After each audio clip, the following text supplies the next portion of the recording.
Long before that day, one of the future viewers, Smoglenko from Odessa, wrote to us, "We will not forgive you for mistakes. And we are tens and hundreds of thousands of readers and viewers who know war and peace almost by heart. I'm afraid to see on the screen not what I've known since childhood, what I've loved since childhood. Therefore, do not be offended, and do not be indignant, Comrade Bondarchik. You have a huge responsibility, so be on top. We, millions of viewers, are waiting." During the work on the film, we received hundreds of such letters. Therefore, we knew very well what kind of audience was waiting for the release of the film on the screens. To meet with what a demanding audience, we came to the Moscow Cinema Russia on the day of the premiere. Maybe we didn't live up to our hopes and expectations. They deceived the trust of those sitting in the hall. The audience responded immediately. An ever-increasing stream of letters went to our address. They wrote to us, "Tolstoy is our inner world. Your film is Tolstoy, which means that we need and value it. How good that you trusted Tolstoy. For this careful attitude to the great writer, thank you very much." There were letters from viewers who did not accept the film, but most of the reviews testified that there were a lot of viewers who read Leo Tolstoy as well as we do, who accept the same art as we do.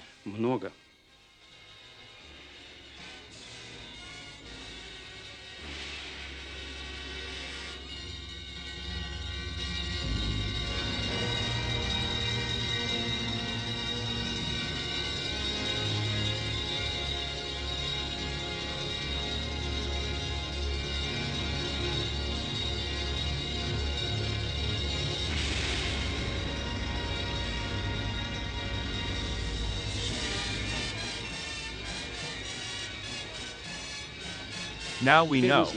War and Peace was watched by viewers from more than 80 countries. He has received high awards at international film festivals. At the Moscow One, he was awarded a big gold prize. The Ministry of Education of Japan recognized the film War and Peace as the best film of the year and recommended it for viewing to all students. The Academy of Motion Picture Arts of the United States of America awarded the film its highest Oscar award. But what could be more precious to an artist than such testimonies?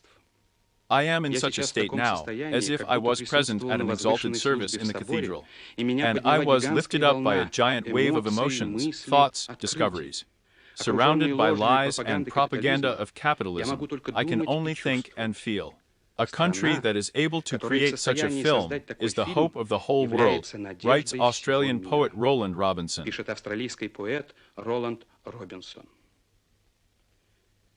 Many viewers in their letters asked to tell us how we worked on the film.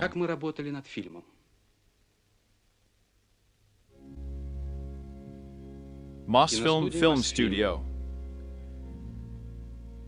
Preparatory work on the film began in the middle of 1961 year.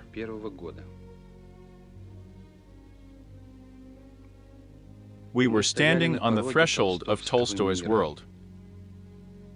Sergei Fedorovich Bondarchik liked at that time to recall Gogol's words about an ideal work of dramatic art.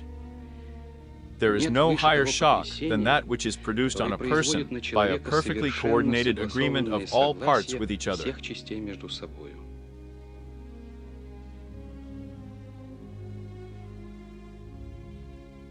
The thoughts that were born here, and which we did not part with later, were formulated in an address to our workmates.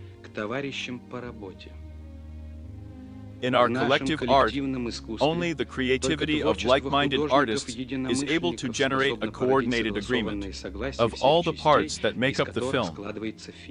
In this case, we have to be like-minded people of Leo Tolstoy.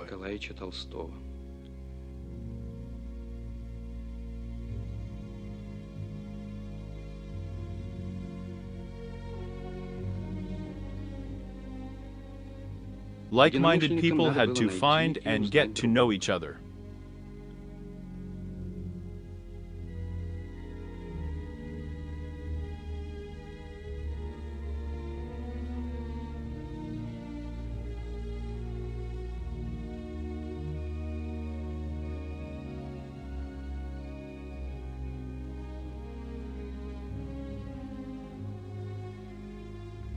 Until the last day of his work, Leo Tolstoy constantly reminded us that an artist, in order to act on others, must be a seeker so that his work is a search.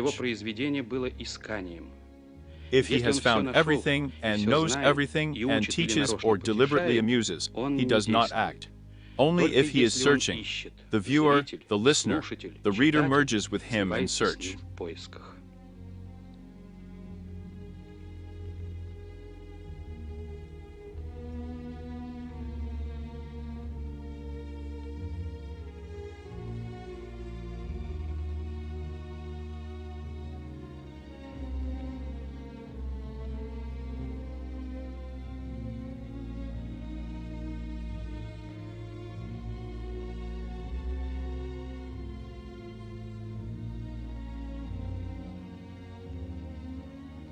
In our hands was the greatest work of world literature. The state has put a lot of money at our disposal. The leading museums of the country helped us with love. The armed forces of the Soviet Union took patronage over us, and dozens of enterprises fulfilled our orders for the manufacture of costumes, weapons, props. Now everything depended only on us.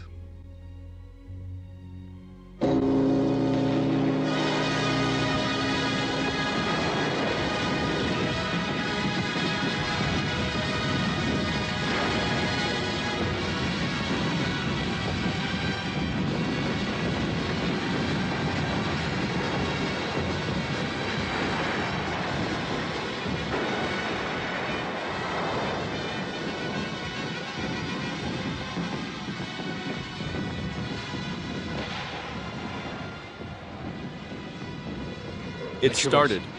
Here it is, scary and fun. Prince Andrew felt this when the Battle of Shingrabi began. We were in the grip of the same feeling for a long time when the shooting of the film began in September of 1962. Military units are staying at the shooting location. We thank the soldiers, sergeants, officers, and generals of the Soviet Army for their unusual and hard work. The creation of such a film would have been impossible without the participation of troops. One of the film's climaxes is the Battle of Borodino. All our skills and capabilities that the armies of cinema provided us were aimed at showing the scope of this battle, in the most impressive way, showing the resilience of the Russian army, the skillful perseverance of the French, showing the heroism of the people, the cruelty of the battle, the horror of the War of 812, and the horror of any war.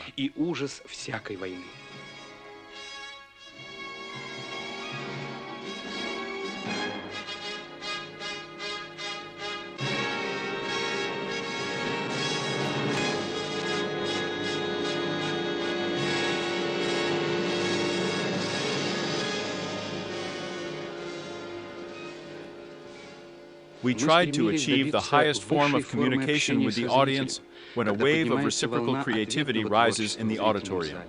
In particular, you will see how we tried to make you complicit in the Battle of Borodino.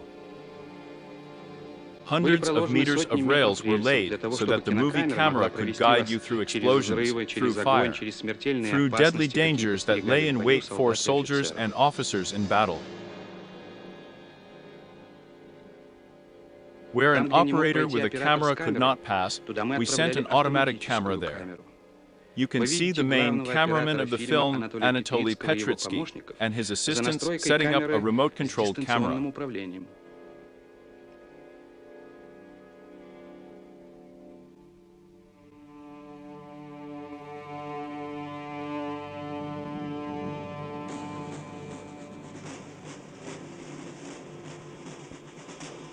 The scene of the Russian gunner's injury is being rehearsed.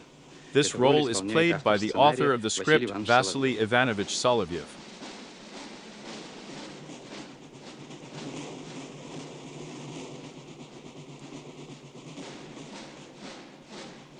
Pyrotechnic artist Vladimir Andreevich Likhachev prepares pyrotechnic effects, shots, explosions, various smokes.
There are 300 roles in the film, which were performed by artists from various theaters of the country. 300 human characters, 300 personalities. The director was faced with the task of creating a single creative ensemble. Long before the start of filming, deep rehearsal work was carried out. And now, before shooting, the final touches and nuances are being clarified.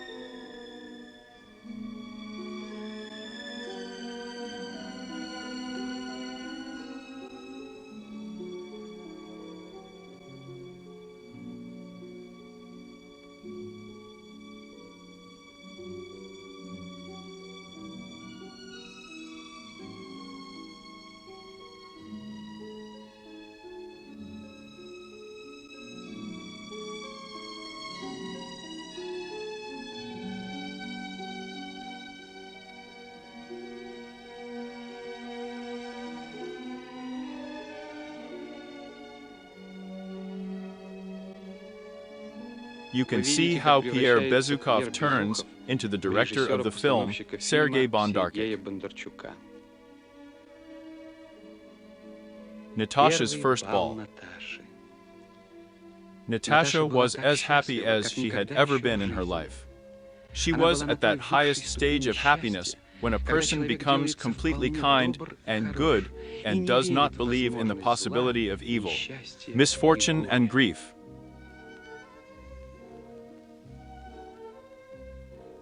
This scene is also one of the climaxes of the film. In the filming pavilion, with an area of over 1,000 square meters in the life-size Palace Hall, a decoration hall was built in the house of the Catherine nobleman. We have been preparing for this shoot for a long time.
And now the long-awaited team has begun.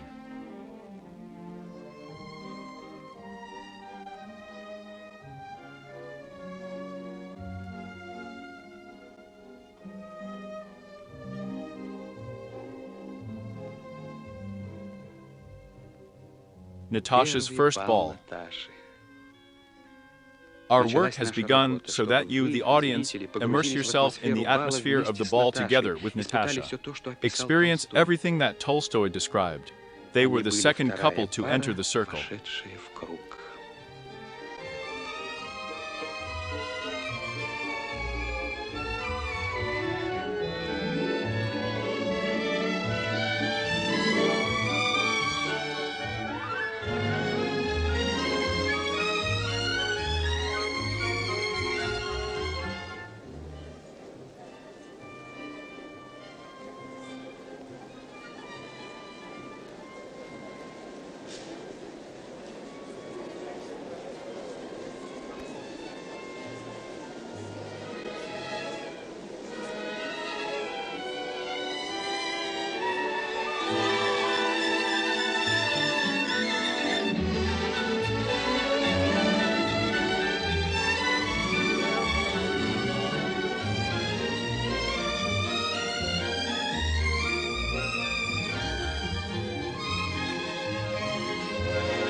In parallel with the filming, installation work was underway.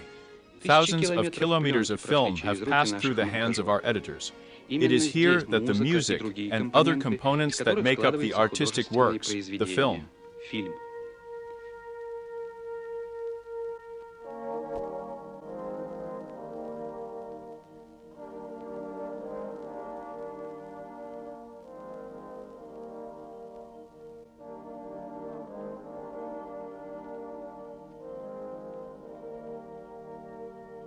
At the same time, music was being recorded. The film's composer Vyacheslav Ovchinnikov conducted the choir and orchestra.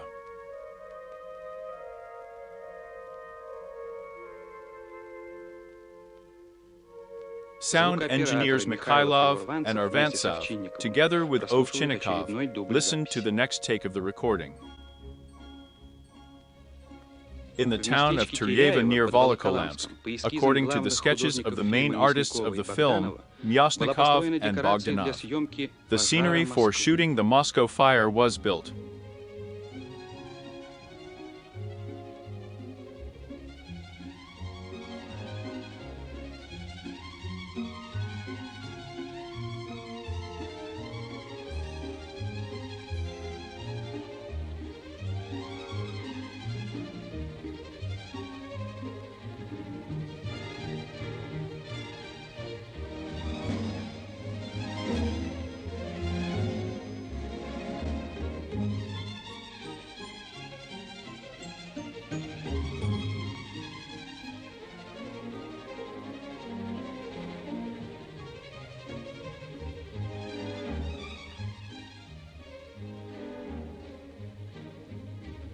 The responsibility for security lay with the film's chief director Viktor Serapionovich Sergaladze and director Nikolai Alexandrovich Ivanov.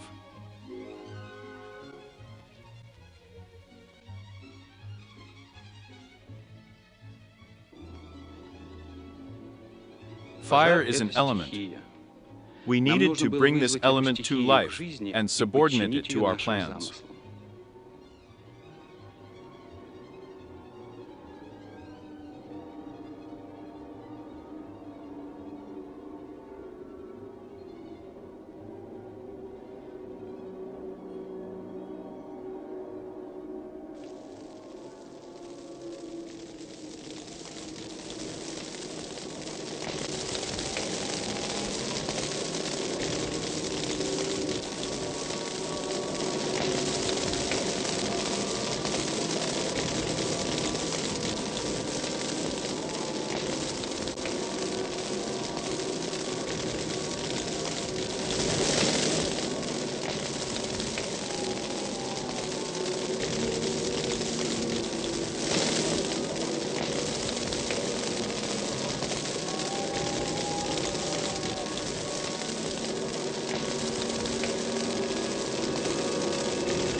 And then the second team.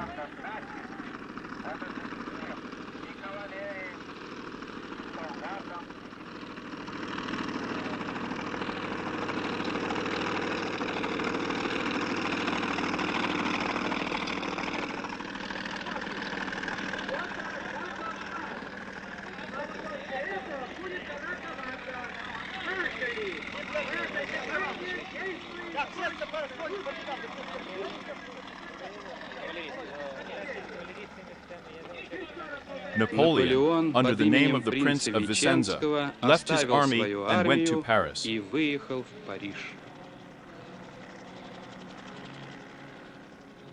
An episode is being filmed, which in the working script was called The Road of Death.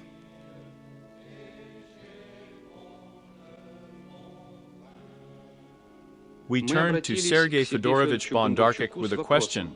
What would you say about the main feeling with which we should captivate the audience as a result of all the diverse and complex work on the film?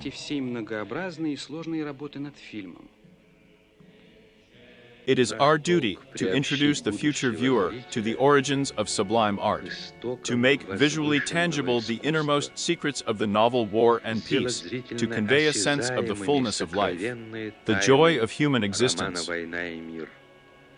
Сообщить чувство полноты жизни, радость человеческого бытия. In our very difficult age, when the world is under threat, you need to love life with special strength. And we need to be able to convey to everyone the feeling of love for life on our beautiful earth.